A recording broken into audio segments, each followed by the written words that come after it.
दोस्तों, क्या हो जब आपको एक मौका मिले कि आपके एक बटन दबाने से पूरी दुनिया में जितने भी लोग हैं सारे गायब हो जाएंगे और यह पूरी दुनिया आपकी हो जाएगी, तो क्या आप उस बटन को दबाएंगे? यह एक science fiction comedy web series है जिसका नाम the last man on earth है। कहानी की शुरुआत एक रहस्यमय वायरस से होती है। फिल मिलर पृथ्वी में आखिरी बचा हुआ इंसान है जो कि एक बस को लेकर पूरे अमेरिका में घूमता है ताकि उसे कोई जिंदा इंसान मिल जाए। वह हर एक स्टेट के हर एक शहर में जाता है और एक मैप में क्रॉस का चिन्ह लगाता है। पूरा मैप क्रॉस के चिन्ह से भर जाता है। वह हर एक जगह से कीमती सामान और पेंटिंग को चुरा लेता है और जब उसे कोई इंसान नहीं मिलता तो वह अपने शहर टेक्सन लौटने का फैसला करता है और आखिरी प्रयास के रूप में वह हर बोर्ड में अलाइव इन टेक्सन लिखता है ताकि कोई इंसान उसके संदेश को पढ़कर उसे ढूंढता हुआ टेक्सन आ सके। फिल मिलर टेक्सन में सबसे बड़े घर को अपने घर के रूप में चुनता है और चुराए गए सारे सामान और पेंटिंग को उस घर में लगा देता है और अपने फैमिली को याद करता है। रात के समय वह गॉड से अपने किए गए कामों के लिए माफ़ी मांगता है और अपने लिए एक लड़की की मांग करता है। अगली सुबह वह अंडरपैंट में ही शॉपिंग करने के लिए जाता है। वह सुपरमार्केट के कांच को एक पिस्तल से तोड़ देता है क्योंकि उसे पता था कि उसे कोई देख नहीं रहा है। वह हर उस काम को करता है जो कि एक नॉर्मल इंसान नहीं करता। वह सुपरमार्केट के अंदर एक बहुत बड़े कैन के डिब्बे को गिरा देता है और महंगी महंगी शराब और बहुत सारा अडल्ट मूवी अपने साथ अपने घर ले आता है। वह कुछ ही दिनों में इंसानी रहन सहन और शिष्टाचार को पूरी तरह से भूल गया था। वह अपने अकेलेपन को दूर करने के लिए गलियों में गेंदबाजी, लैंप लाइट को बॉलिंग पिन की तरह यूज करना या फिर लग्जरीज कार को आपस में टकराना, इस तरह का पागलपन उसे अपने अकेलेपन से निपटने में मदद करता था। वह अपने जन्मदिन को अकेले ही मनाता है और अपने फैमिली वालों को याद करता है कि वह किस तरह अपने फैमिली वालों के साथ बर्थडे मनाता था और उसे सेलिब्रेट करता था। उसके अकेलेपन को दूर करने के लिए उसके साथ कोई नहीं था। वह हर रात भगवान से अपने लिए एक लड़की को मांगता था। इसी तरह 5 महीने का समय बीत जाता है। फिल मिलर के पूरे घर में प्लास्टिक और कूड़े कचरे का ढेर लग जाता है जिसे साफ करने में ना उसकी कोई दिलचस्पी थी और ना ही उसे लग रहा था कि इसे साफ करने में कोई फायदा है। शराब में वह नहाता था और उसी को पीने लगता था, बिल्कुल एक बच्चे की तरह। वह एक स्विमिंग पूल की लकड़ी को काटकर बाथरूम की तरह यूज करने लगा था और बॉल में फेस बनाकर उनसे बातें करने लगा था। रात के समय वह एक लड़की के स्टैचू को घूरता रहता था और हर समय लड़की और सेक्स के बारे में सोचता रहता था। वह उस स्टैचू को किस करता है पर उसका हाथ टूट जाता है और इसी के साथ फिल मिलर का दिल भी टूट गया था। वह मरने का मन बना लेता है और वह अपने दोस्तों से हार मानने के लिए माफ़ी मांगता है और कहता है कि तुम लोग इंसान नहीं हो। और वह अपने कार को स्टार्ट करता है और एक बहुत बड़े पत्थर से अपने कार को टकराने जा ही रहा होता है कि तभी उसकी नज़र काले धुएं में जाती है। वह समझ जाता है कि वहाँ पर कोई जिंदा इंसान है, शायद कोई लड़की। इसीलिए वह अपने मरने का मन छोड़ देता है और सीधा उस धुएं की ओर जाता है जहाँ उसे कुछ ऐसा देखने को मिलता है जो कि वह सालों से देखना चाहता था। एक लड़की का बरा जिसे किसी ने सूखने के लिए डाला था। फिल मिलर उस बरा को सूंघने लगता है और बेहोश हो जाता है कि वह एक सुंदर लड़की के गोद में है जो कि उसे किस कर रही है। तभी उसे वास्तव में होश आता है और वह देखता है कि एक लड़की उसे किस कर रही है।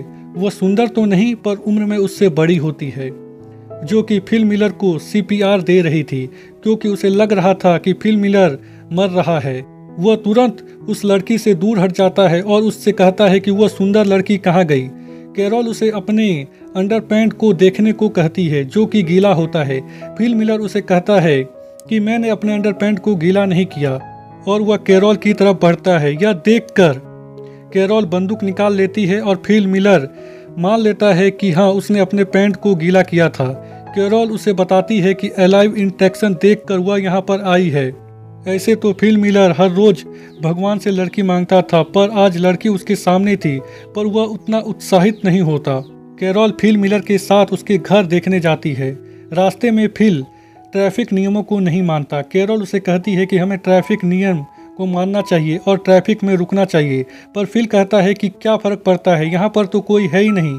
पर वह कैरोल को अच्छा फील कराने के लिए वह ट्रैफिक में रुकता है। पहले वह राइट देखता है, फिर वह लेफ्ट और फिर आगे बढ़ता है। कैरोल फिल के घर देखकर चौंक जाती है क्योंकि उसके पास दो पूल थे। उसमें से एक को उसने शौचालय बना रखा था और दूसरे को कूड़ा फेंकने का जगह। कैरोल उस पर पेंटिंग चुराने का भी इल्जाम लगाती है और जब कैरोल उससे मैगजीन के बारे में पूछती है तो फिल सीधा सीधी कहता है कि यह सारी मैगजीन अडल्ट है जिसे वह खाली समय में देखा करता है। फिल कैरोल को वहीं छोड़ देता है जहां से वह कैरोल को उठाकर अपने घर लाया था। अगले दिन जब फिल उठता है तो वह देखता है कि कैरोल उसके घर की सफाई कर रही है। फिल बोलता है कि किसी के घर को साफ करने से पहले उससे पूछना चाहिए। कैरोल कूड़े को वहीं फेंकने लगती है। फिल उसे रोकता है। ये लोग सुपरमार्केट जाते हैं जहां कैरोल उसे बोलती है कि हैंडीक्राफ्ट के पार्किंग स्थल में गाड़ी पार्क मत करो, पर फिल बोलता है कि क्या फ़र्क पड़ता है कि हम कहीं भी गाड़ी पार्क करें, इस पूरी दुनिया में हम दोनों ही बचे हैं, यह पूरी दुनिया खाली है और मैं कहीं भी गाड़ी पार्क करूं, क्या फ़र्क पड़ता है। पर कैरोल नहीं मानती, उसे सही जगह में गाड़ी पार्क करने को कहती है। फिल को गुस्सा आ जाता है और वह सुपरमार्केट के अंदर गाड़ी को पार्क कर देता है। रात के समय फिल अपने बॉयफ्रेंड के पास जाता है और कैरोल की शिकायत करता है। अगले दिन जब कैरोल उसके पास के घर में रहने आती है तो फिल उसे रोकने की कोशिश करता है और जब कैरोल नहीं रुकती तो फिल अपने पैंट को खोल देता है ताकि कैरोल उसे असभ्य इंसान समझकर वहां से चली जाए। पर कैरोल उससे बात करने लगती है। फिल उसे रुकने को कहता है और जब कैरोल नहीं रुकती तो फिल अपने पैंट को पहन लेता है। कैरोल को लग रहा था कि भगवान ने उसे और फिल को इस दुनिया को चलाने के लिए चुना है, पर फिल कहता है कि तुम इस दुनिया में अगर आखिरी औरत भी बची तो मैं तुम्हारे साथ सेक्स नहीं करूंगा, और वहां से चला जाता है। कैरोल फिल के पास जाती है। वह टॉयलेट कर रहा होता है। कैरोल फिल से उसके बगीचे में पानी लाने के लिए मदद मांगती है ताकि वह फ्रेश और ताजे वेजिटेबल उगा सके, पर फिल मना कर देता है तो कैरोल उसके सामने ताजे टमाटर खाकर उसे चिढ़ाने लगती है ताकि फिल उसकी मदद करे, पर फिल उसकी मदद नहीं करता। रात में फिल उसके बगीचे में जाकर सारे टमाटर को खा लेता है और जब अगले दिन कैरोल उसके घर जाती है तो वह देखती है कि फिल के पूरे कपड़े में टमाटर लगा हुआ है, पर फिल साफ साफ मना कर देता है कि उसने टमाटर नहीं खाई। फिल देखता है कि पानी लाने की कोशिश करने में कैरोल के पैर में चोट लग गई है। अगले दिन फिल देखता है कि कैरोल उसी की तरह पूल में लकड़ी का बोर्ड लगाकर उसे टॉयलेट में बदल रही थी। कैरोल फिल से कहती है कि तुम सही थे, हमें भगवान ने इस दुनिया को चलाने के लिए नहीं चुना है। जब हम पानी को अपने घर तक नहीं ला सकते तो हम इस दुनिया को क्या चलाएंगे। यह बात फिल के दिल में लगती है और वह शहर के टैंकी से कैरोल के घर तक पानी लाने का व्यवस्था कर देता है।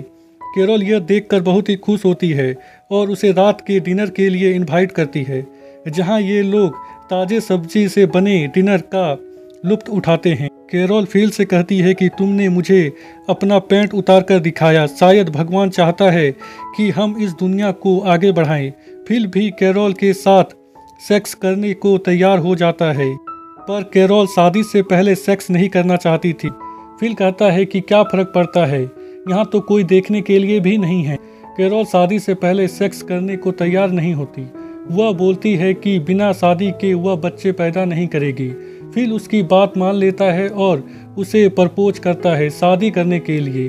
कैरोल भी मान जाती है। फिल अपने घर चला आता है और यह एपिसोड यहीं पर ख़त्म हो जाती है।